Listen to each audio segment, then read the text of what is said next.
नमस्कार दोस्तों, स्वागत है आपका JBN एजुकेशन यूट्यूब चैनल पर। चलिए शुरू करते हैं। राजस्थान जीके 2025 के 20 मोस्ट इंपोर्टेंट क्वेश्चन की शुरुआत करते हैं। आपके सामने पहला क्वेश्चन है।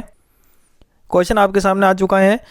चलिए देखते हैं। पहला क्वेश्चन आपका है, अढ़ाई दिन का झोपड़ा निम्नलिखित में से किस जिले में स्थित है, आपको बताना है। जो आपके सामने पहला क्वेश्चन है वह आपका है, अढ़ाई दिन का झोपड़ा आपके किस जिले में स्थित है। आपके ऑप्शन हो जाएंगे, एक Ajmer, B option Bharatpur, C option Jodhpur और डी ऑप्शन अलवर। तो इसका सही जवाब क्या होगा आपका? इसका सही जवाब हो जाएगा आपका यानी ए ऑप्शन यानी कि अजमेर। इसका सही जवाब हो जाएगा अजमेर जिले में आपका अढ़ाई दिन का झोपड़ा स्थित है। चलिए चलते हैं नेक्स्ट क्वेश्चन की तरफ। अगला क्वेश्चन आपका है, श्रीधर व्यास द्वारा लिखित काव्य कृति का क्या नाम है। आपको बताना है कि श्रीधर व्यास द्वारा लिखित कौन सी काव्य कृति है। आपके ऑप्शन एक है ए शिरोमणि मीरा, बी ऑप्शन है वेली किशन, सी ऑप्शन है आपके राम रासो और डी ऑप्शन है आपके रणमल छंद। तो आपका सही जवाब क्या हो जाएगा? इसका सही जवाब हो जाएगा आपका डी ऑप्शन यानी कि रणमल छंद। चलिए चलते हैं नेक्स्ट क्वेश्चन की तरफ। इसके बाद अगला क्वेश्चन आपका है, बातारी फुलवारी के लेखक कौन है। आपको बताना है कि बातारी जो फुलवारी है उस पुस्तक के लेखक कौन है। आपके ऑप्शन हो जाएंगे, एक श्रीलाल, बी ऑप्शन है आपके मालचंद्र तिवारी, सी ऑप्शन है आपके विजयदान देता और डी ऑप्शन है आपके लक्ष्मी कुमारी। तो इसका सही जवाब क्या हो जाएगा आपका? सही जवाब हो जाएगा आपका सी ऑप्शन यानी कि विजयदान देता। मोस्ट इंपोर्टेंट क्वेश्चन है विजयदान देता बातारी फुलवारी। तो ये जो मैं आपको आज जो क्वेश्चन कराने वाला हूँ ये आपको most important Rajasthan GK read level 2 के लिए होने वाले हैं। साथ ही लेवल 1 वाले भी इस क्वेश्चन को देख सकते हैं। चलिए चलते हैं अगले क्वेश्चन की तरफ। नेक्स्ट क्वेश्चन आपके सामने आ चुका है। अगला क्वेश्चन आपका, राजस्थान का कौन सा प्रसिद्ध नृत्य 2010 में यूनेस्को की सूची में सम्मिलित किया गया था। मोस्ट इंपोर्टेंट क्वेश्चन है, राजस्थान का वह कौन सा आपका प्रसिद्ध नृत्य है जिसको 2010 में आपको यूनेस्को की सूची में शामिल किया गया था। आपके ऑप्शन हो जाएंगे, एक वालर नृत्य, बी ऑप्शन कालबेलिया नृत्य, सी ऑप्शन भवाई नृत्य और डी ऑप्शन घूमर नृत्य। तो सही जवाब क्या हो जाएगा आपका? कालबेलिया नृत्य हो जाएगा, बी ऑप्शन। चलिए मोस्ट इंपोर्टेंट क्वेश्चन था ये भी, आप सभी को अच्छे से इसको याद रखना है। जो कोई भी इस क्लास में आने वाले 5 से 7 मिनट तक रुकेगा अपने 8 से 10 नंबर क्वेश्चन के पक्के करके ले जाने वाला है। तो रीड लेवल 2 फर्स्ट के लिए आप बने रहिए इस क्लास के अंत के तक। चलिए अगला क्वेश्चन देखते हैं। लालर, पटेलिया और बिछिया क्या है। आपको बताना है कि ये पटेलिया, बिछिया और लालर क्या है, आपको बताना है। आपके ऑप्शन हो जाएंगे, एक लोक नृत्य, बी लोक नाट्य, सी ऑप्शन लोक कला या डी ऑप्शन लोक गीत। तो लालर, पटेलिया और बिछिया आपके क्या है? डी ऑप्शन सही जवाब हो जाएगा यानी लोक गीत इसका सही जवाब हो जाएगा। मोस्ट इंपोर्टेंट क्वेश्चन है। इस तरह के क्वेश्चन आपने देखे होंगे, अवश्य देखे होंगे। बॉस राजस्थान के सभी बड़े बड़े एग्जामों में इस प्रकार के क्वेश्चन कर्मचारी चयन बोर्ड आयोग पूछता रहता है। और आपके रीड लेवल 2 को भी कौन करवाने वाला है? RSSB। तो राजस्थान कर्मचारी चयन बोर्ड के सेम टू हूबहू मॉडल पेपर की अपन इसी प्रकार अपन व्याख्या करेंगे ताकि आपको एग्जाम में कॉन्फिडेंस बढ़ा रहेगा। चलिए अगला क्वेश्चन है आपका, राजस्थान स्टार्टअप और इनोवेशन नीति किस वर्ष से जारी की गई थी। मोस्ट इंपोर्टेंट क्वेश्चन है, in which year Rajasthan startup and innovation policy was introduced. तो आपके ऑप्शन हो जाएंगे, एक 2019, बी ऑप्शन 2020, सी ऑप्शन 2017 या डी ऑप्शन 2018। तो इसका सही जवाब क्या हो जाएगा? यानी आपका ए ऑप्शन हो जाएगा। 2019 में राजस्थान स्टार्टअप और इनोवेशन नीति आपकी जारी की गई थी राजस्थान में। मोस्ट इंपोर्टेंट क्वेश्चन हो जाएगा। चलिए अगला क्वेश्चन देखते हैं। नेक्स्ट क्वेश्चन आपका है, ऐश्वर्या गुड़ा और भाग्यम किसके लिए प्रसिद्ध है। आपको सुना होगा तेल के कुएं के बारे में, ऐश्वर्या, मंगलम आदि के बारे में। तो ऐश्वर्या गुड़ा और भाग्यम किसके लिए प्रसिद्ध है। आपके ऑप्शन हो जाएंगे, एक तेल क्षेत्र, बी ऑप्शन जिंक क्षेत्र, सी ऑप्शन रॉक फास्फोर्ट या डी ऑप्शन है कोयला क्षेत्र। तो सही जवाब क्या हो जाएगा? आपका सही जवाब हो जाएगा ए ऑप्शन यानी कि तेल क्षेत्र के लिए आपके इस प्रकार के कुएं जो कि ऐश्वर्या गुड़ा भाग्यम आदि के लिए प्रसिद्ध हो जाएगा। चलिए अगला क्वेश्चन देखते हैं। अगला क्वेश्चन आपकी है, भारत की जनगणना 2011 के अनुसार राजस्थान में जनजातीय आबादी के कितने प्रतिशत हिस्सा है। आपको बताना है कि जनगणना जो 2011 की है उसके अनुसार आपके राजस्थान में जनजातीय आबादी का कितने प्रतिशत हिस्सा है। तो इसका आपका सही जवाब हो जाएगा। आपके ऑप्शन एक है 13.5%, बी ऑप्शन है 18.5% या सी ऑप्शन है 21.4% और डी ऑप्शन आपका 20%। तो सही जवाब हो जाएगा आपका ए ऑप्शन यानी कि 13.5%। तो चलिए चलते हैं अगले क्वेश्चन की तरफ। नेक्स्ट क्वेश्चन देखने से पहले मैं आपको बताना चाहता हूं कि अगर आप अभी तक क्वेश्चन के सही जवाब दे रहे हैं तो आपकी रीट लेवल 2 के लिए काफ़ी अच्छी तैयारी चल रही है। आगे भी इसी प्रकार बने रहिए, आगे के क्वेश्चन काफ़ी अच्छे लेवल के आपके सामने आने वाले हैं। इसके अलावा आपको मैं बताना चाहता हूँ कि इस चैनल पर आने वाले कुछ ही समय में आपको काफ़ी परिवर्तन देखने को मिलने वाला है। अभी अपने पास इक्विपमेंट भी काफ़ी कमी है। चलिए चलते हैं अगले क्वेश्चन की तरफ। क्वेश्चन आपका है, बागोर मध्य पाषाण स्थल राजस्थान के निम्नलिखित में से किस जिले में स्थित है। आपको बताना है कि जो बागोर का मध्य पाषाण स्थल है वह राजस्थान के निम्नलिखित में से किस जिले में स्थित है। आपके ऑप्शन हो जाएंगे ए जोधपुर, बी उदयपुर, सी अजमेर और डी ऑप्शन भीलवाड़ा। तो सही जवाब क्या हो जाएगा आपका, इसका सही जवाब हो जाएगा डी ऑप्शन यानी कि भीलवाड़ा। इसका सही जवाब हो जाएगा बागोर जो अपना मध्य पाषाण स्थल है वह आपके भीलवाड़ा जिले में स्थित है। चलिए चलते हैं अगले क्वेश्चन की तरफ जल्दी से।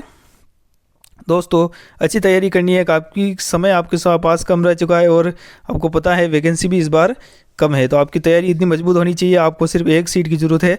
चलिए चलते हैं अगले क्वेश्चन की तरफ। राजस्थान के कबीर के रूप में आपको किसे जाना जाता है ये बताना है। चारों ऑप्शन में से आपके ऑप्शन हो जाएंगे, एक Dadu Dayal, B option Haridas, C option Jambho ji या डी ऑप्शन जसनाथ जी। तो सही जवाब क्या हो जाएगा आपका, सही जवाब हो जाएगा ए ऑप्शन यानी कि जो कि दादू दयाल है वह राजस्थान के आपके क्या कहलाते हैं, कबीर कहलाते हैं। मोस्ट इंपॉर्टेंट क्वेश्चन है, दादू दयाल से संबंधित हो जाएगा। चलिए चलते हैं अगले क्वेश्चन की तरफ। नेक्स्ट क्वेश्चन आपके सामने आ चुका है। अगला क्वेश्चन है आपका, मीठड़ी किस नदी की सहायक नदी है। आपको बताना है निम्न में से आपको सबसे उपयुक्त उत्तर चुनना है इन चारों ऑप्शन में से। तो मीठड़ी नदी आपको पता ही होगा किसकी सहायक नदी है। चलिए देखते हैं, एक ऑप्शन है आपकी लूनी नदी, बी ऑप्शन है आपकी माही नदी, सी ऑप्शन है आपकी चंबल नदी और डी ऑप्शन आपकी बनास नदी। तो सही जवाब क्या हो जाएगा आपका, सही जवाब हो जाएगा ए ऑप्शन यानी कि लूनी नदी, इसका सही जवाब हो जाएगा। तो मीठड़ी नदी आपकी किसकी सहायक नदी है, सही जवाब हो जाएगा आपका ए ऑप्शन यानी कि लूनी नदी। चलिए दोस्तों अभी मैं बताना चाहूँगा कि अपने पास अच्छा पेन भी नहीं है, टच पेन होती है, आपने सुना होगा पेंसिल टच पेन जो होता है वो भी अपने पास अभी अच्छे से नहीं है। काफ़ी अच्छी संघर्ष चल रहा है मेरे साथ भी, तो आप भी अच्छा पढ़ते रहिए। रीट लेवल 2 की मैं आपको तैयारी करवा रहा हूँ, इसी प्रकार संघर्ष से जीवन बीतता है। चलिए चलते हैं अगले क्वेश्चन की तरफ। अगला क्वेश्चन आपका है, डेगाना क्षेत्र किस खनिज के लिए प्रसिद्ध है। आपको इन उपयुक्त में से सबसे उपयुक्त विकल्प चुनना है कि डेगाना क्षेत्र किस खनिज के लिए प्रसिद्ध है।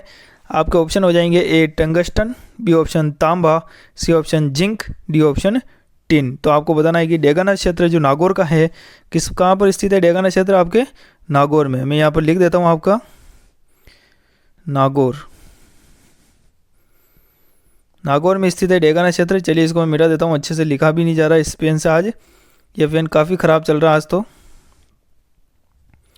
जो डेगाना क्षेत्र नागौर में है वो किसके लिए प्रसिद्ध है। आपके ऑप्शन है मैंने आपको बता दिया, तो इसका सही जवाब क्या हो जाएगा, ये ऑप्शन हो जाएगा यानी टंगस्टन के लिए आपके कौन सा प्रसिद्ध क्षेत्र है, डेगाना क्षेत्र जो कि नागौर में स्थित हो जाएगा। चलिए चलते हैं अगले क्वेश्चन की तरफ।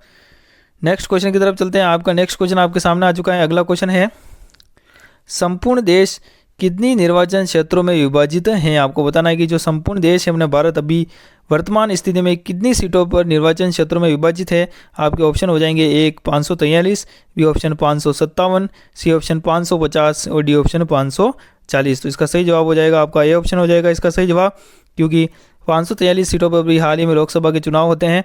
आपको बताना है, अगर आप सेशन देख रहे हैं तो आपको बताना है कि राज्यसभा की टोटल कितनी सीट है, ये आपको कमेंट बॉक्स में बताना है। जो कोई भी सही जवाब देगा हमारी JBN एजुकेशन यूट्यूब चैनल की टीम के द्वारा रेंडमली अगर सेलेक्ट होते हैं तो आपको सरप्राइज गिफ्ट जीतने का मौका भी मिलेगा। चलिए अगला क्वेश्चन देखते हैं।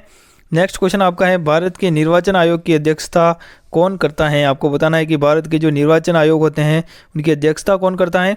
आपके ऑप्शन हो जाएंगे, एक भारत के प्रधान न्यायाधीश, बी ऑप्शन गृह मंत्री या सी ऑप्शन मुख्य निर्वाचन आयुक्त और डी ऑप्शन प्रधानमंत्री। तो इसका सही जवाब क्या हो जाएगा, इसका सही जवाब हो जाएगा सी ऑप्शन, यानी कि जो मुख्य निर्वाचन आयुक्त होता है वही भारत के निर्वाचन आयोग की अध्यक्षता करता है। मोस्ट इंपोर्टेंट क्वेश्चन हो जाएगा। चलिए अगला क्वेश्चन देखते हैं। अगला क्वेश्चन काफ़ी अच्छा क्वेश्चन है। आपको राजस्थान के भू आकृतिक क्षेत्रों के बारे में निम्नलिखित कथन दिए गए हैं, इनमें से आपको सबसे उपयुक्त उत्तर चुनना है। जो कोई भी कथन सही हो उनमें से आपको इनमें कूट में से चयन करना है। चलिए चलते हैं, पहला देखते हैं। पहला आपका कथन है, दक्षिण पूर्व राजस्थान की भू आकृति पठार और ऊपर माल के नाम से भी इनको जाना जानी जाती हैं। तो मोस्ट इंपोर्टेंट ये पॉइंट हो जाएगा और आपका ये पॉइंट जो कथन है बिल्कुल सही जवाब हो जाएगा। दक्षिण पूर्व की जो राजस्थान की भू आकृति है वह पठार और ऊपर माल के नाम से जानी जाती है, बिल्कुल सही जवाब हो जाएगा। बी कथन देखते हैं तो कोटा, बूंदी, बारा और झालावाड़ जिले हाड़ौती अंचल के भाग हो जाएंगे, ये भी बिल्कुल सही कथन हो जाएगा। सी कथन देखते हैं करौली और सवाई माधोपुर विंध्य क्षेत्र के भाग है, बिल्कुल ये कथन भी सही जवाब हो जाएगा। अगला देखते हैं डूंगरपुर और बांसवाड़ा बनास नदी बेसिन के भाग है, ये कथन बिल्कुल गलत हो जाएगा और आपका सही जवाब भी यही हो जाएगा, यह कथन गलत है। और आपको इनमें से सबसे सही कथन इनको उपयुक्त में से उत्तर चुनना है कि कौन से सही कथन है, तो जिसमें ए बी सी, तो ये अपना ए ऑप्शन हो जाएगा और इसका सही जवाब हो जाएगा ए ऑप्शन। चलिए चलते हैं अगले क्वेश्चन की तरफ। नेक्स्ट क्वेश्चन देखिए जल्दी से।